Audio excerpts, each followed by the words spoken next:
အားလုံးပဲမင်္ဂလာပါဗျာဒီနေ့ပြောပြချင်တဲ့အကြောင်းအရာကတော့ကျွန်တော်တို့ရဲ့ဒီနေ့စဉ်လူမှုဘဝနဲ့ပတ်သက်ပြီးတော့ဒါအရေးကြီးတဲ့အကြောင်းအရာတစ်ခုပေါ့ဗျာဆိုတော့အခုအချိန်ပေါ့ဗျာအခုလိုဒီ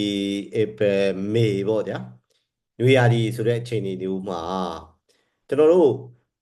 ချင်းမိုင်ပေါ်ဒီရန်ကုန်ဘက်ကောပေါ့ဗျာဒါအပူလိုင်းတွေလည်းဖြတ်တယ်ဆိုတော့အားလုံးလည်းသိတဲ့အတိုင်းပဲအရန်အိုက်တယ်ပေါ့နော်ရာသီဥတုကလည်းပူပြင်းတယ်ကျွန်တော်တို့အထူးဖြင့်တော့ဗမာနိုင်ငံမှာဆိုခဲ့ရင်တော့လေရာသီဥတုကလည်းပူတယ်အဲ့တော့မီးကလည်းပြက်တယ်ကုန်စည်နှုန်းကလည်းတက်တယ်အဲ့တော့စိတ်တွေကလည်းပူလောင်တယ်ပြီးတော့ကြောင်းကြောင်းပေါ့ဗျာပတ်ဝန်းကျင်ကိစ္စတွေကလည်းပူလောင်လာနဲ့ကျွန်တော်တို့အပူရှိန်တွေတက်ပြီးတော့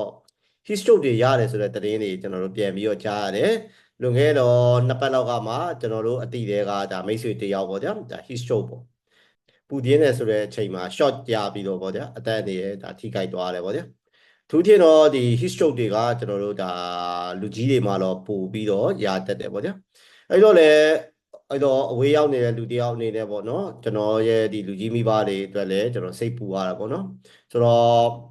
အိုက်တယ်ဆိုတော့ကြာအရန်ပူအိုက်တယ်ဆိုတဲ့အချိန်မှာရေချိုးချင်တာပေါ့အေးလေးတွေနဲ့ချိုးချင်တယ်အဲ့တော့လေရေချိုးရင်းနဲ့ကျွန်တော်အပူရှက်ပြီးတော့နေမကောင်းဖြစ်သွားတာလေးလေချောင်းနာသွားတာလေ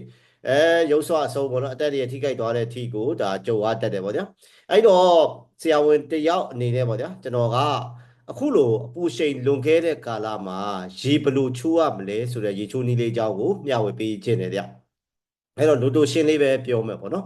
်အရင်ဆုံးပြောချင်တာကတော့ရေမချိုးခင်မှာကျွန်တော်တို့ရေအဝတောက်ထားဖို့တက်တော့အရေးတကြီးလိုအပ်တယ်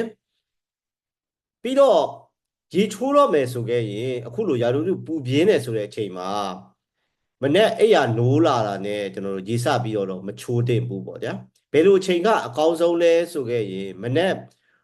9နာရီခွဲနဲ့10နာရီခွဲကြားမှာကျွန်တော်ချိုးတင်တယ်ပေါ့ဗျာပြောမယ်ဆိုခဲ့ရင်တော့9နာရီရဲ့အထက်ပေါ့ဗျာနေမထွက်သေးတယ်ဆိုတဲ့အချိန်မှာတော့တတ်နိုင်တဲ့လောက်ရေမချိုးစေချင်ဘူးပြီးတော့အရန်ပူသွားတယ်ဆိုတဲ့အချိန်ပေါ့ဗျာနေ့ကင်းပိုင်းပေါ့ကျွန်တော်တော့10ခွဲထိကအကောင်းဆုံးပဲလို့ပြောချင်တယ်အဲ17နာရီလောက်လည်းအချိန်တော့ပြည့်တယ်ဒါပေမဲ့လည်း12နာရီလောက်ပေါ့ဗျာဒါမှမဟုတ်ဒီသမင်းစားပြီးတယ်ဆိုတဲ့အချိန်မှာတော့ကျွန်တော်တို့ရေမချိုးတင်တော့ဘူးနေ့လေဘိုင်းမှာရေသွားချိုးတယ်ဆိုခဲ့ရင်ကျွန်တော်တို့အပူရှက်တာပို့ပြီးတော့ဖြစ်လွယ်တယ်โอเคဒါကပထမအချိန်ပေါ့ဗျာအဲ့တော့လူငယ်တွေလူလက်ပိုင်းတွေကြတော့လေအလုပ်သွားလာပဲဖြစ်ဖြစ်ပေါ့ဗျာပြန်လာတယ်ဆိုတဲ့အချိန်မှာမောပက်ပက်နဲ့တချွေးတွေနဲ့ဆိုတော့လေဒုတိယအချိန်ရေထက်ချိုးခြင်းနဲ့ဆိုခဲ့ရင်တော့ကျွန်တော်အလုပ်ကပြန်လာတယ်ဆိုတဲ့အချိန်မှာချိုးလို့တော့ရတယ်ဒါပေမဲ့လူကြီးတွေအတွက်ပြောခဲ့မယ်ဆိုခဲ့ရင်တော့ဒုတိယချိန်ပေါ့နော်ရေချိုးခြင်းနဲ့ဆိုခဲ့ရင်ညနေ4နာရီနဲ့5နာရီကြားမှာချိုးတာကတော့အသင့်တော်ဆုံးပဲပေါ့ဗျာအပူချိန်လဲစပြီးတော့ကြာတယ်ဆိုတဲ့အချိန်နေလဲမဝင့်တဝင့်အချိန်လေးပေါ့ဗျာနေဝင်ကန်ဒီအချိန်လေးပေါ့နော်အဲ့လိုအချိန်မှာရေချိုးတာကကျတော့အသင့်တော်ဆုံးပဲပေါ့ဗျာပြီးတော့ရေဘယ်လိုချိုးရမလဲဆိုရေစချိုးတော့မယ်ဆိုခဲ့ရင်ကျွန်တော်တို့နံပါတ်1ပေါ့နော်ဒူးစစ်ကနေစပြီးတော့ဒူးစစ်အောက်ပိုင်းကိုရေကိုရွှဲနေအောင်လို့အရင်ဆုံးလောင်းလိုက်ပေါ့နော်5 6ခွက်လောက်လောင်းလိုက်ပြီးပြီဆိုခဲ့ရင်ခြေမြောက်လက်မြောက်လေ့ကျင့်ခန်းလုံနိုင်ရင်တော့လေဒါအကောင်းဆုံးပဲမလုံနိုင်လည်းပြဿနာမရှိဘူးအရေးကြီးတာကတော့တကူလုံးကိုစပြီးရေချိုးတာမျိုးကိုမလုပ်ရဘူးဒူးစစ်အောက်ပိုင်းကနေစပြီးတော့ရေကိုရွှဲနေအောင်လို့အရင်ဆုံးလောင်းလိုက်ရှာဝါနဲ့ဆိုလည်းရှာဝါနဲ့လောင်းလိုက်ရေခွက်နဲ့ဆိုလည်းရေခွက်နဲ့လောင်းလိုက်ပြီးပြီဆိုရကြရင်ခောက်ပိုင်းကိုရေစပြီးတော့ချိုးမယ်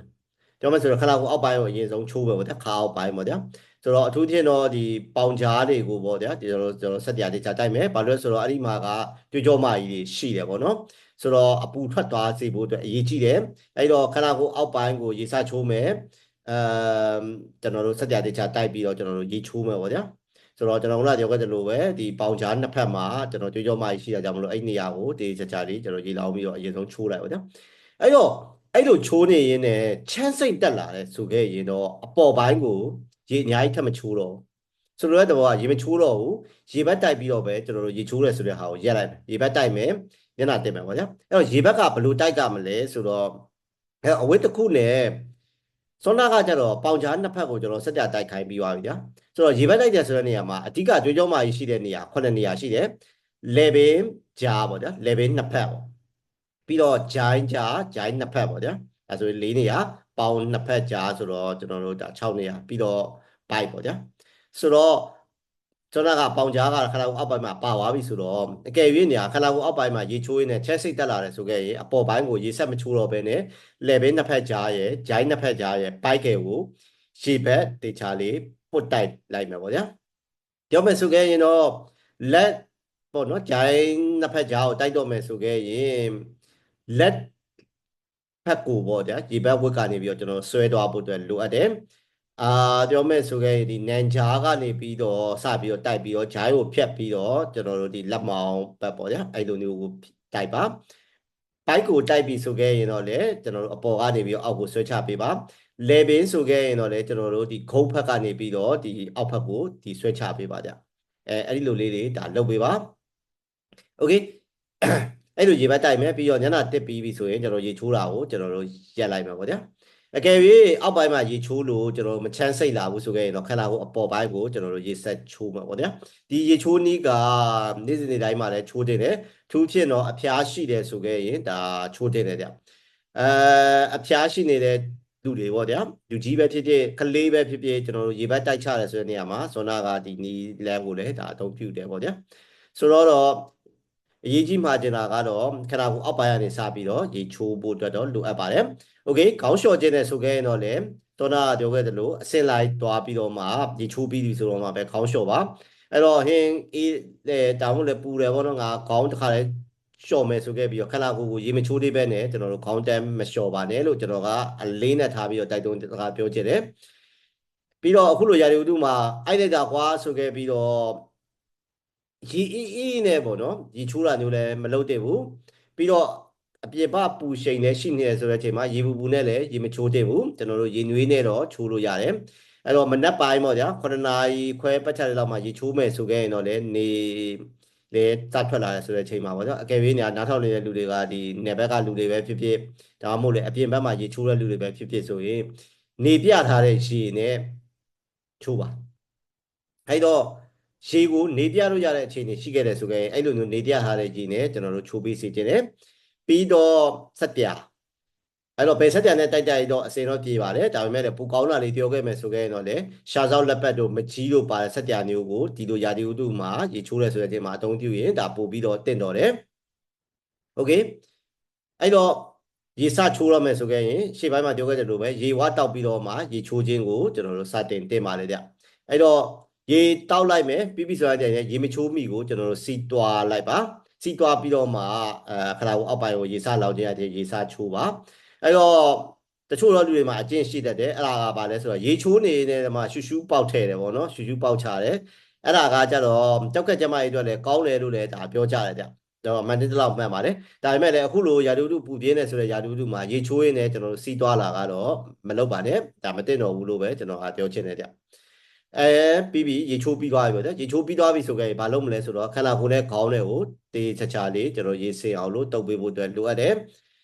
ပြီးပြီဆိုခဲ့ရင်အခုလိုဒါပူအိုက်တဲ့ရာသီဥတုပေါ့နွေရာသီမှာရေချိုးပြီးပြီဆိုခဲ့ရင်တနခါရေချဲလေးပေါ့နော်ရနိုင်မယ်ဆိုခဲ့ရင်တော့တနခါရေချဲလေးကိုပပလေးပဲဖြစ်ဖြစ်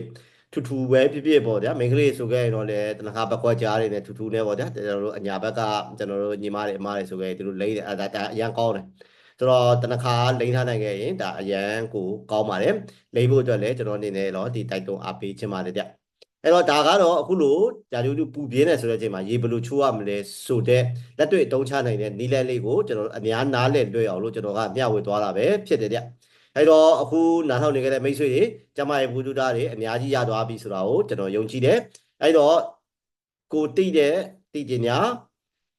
တခြားကိုယ့်ရဲ့မိတ်ဆွေတွေကိုလည်းမျှဝေပေးပါကျွန်တော်တို့ဒီဗီဒီယိုလေးကိုတကယ်လို့ကြိုက်နေတဲ့ဆိုခဲ့ရင်တော့တခြားမိတ်ဆွေတွေသိအောင်လို့ like and share လေးလည်းလုပ်ပေးပါပြီးတော့ကျွန်တော်ရဲ့ဒီ YouTube channel လေးကိုလည်းတကယ်၍ညာ subscribe မလုပ်ရသေးခဲ့ဘူးဆိုခဲ့ရင် subscribe လုပ်ပေးဖို့အတွက်တောင်းဆိုချင်ပါတယ်โอเคပါအခုလိုဆုံးဖြတ်နားထောင်ပေးတဲ့အတွက်ကျေးဇူးအများကြီးတင်ပါတယ်နောက်လည်းအကျိုးရှိမဲ့ဗီဒီယိုတွေကိုဆက်ပြီးမျှဝေသွားပါမယ် bye bye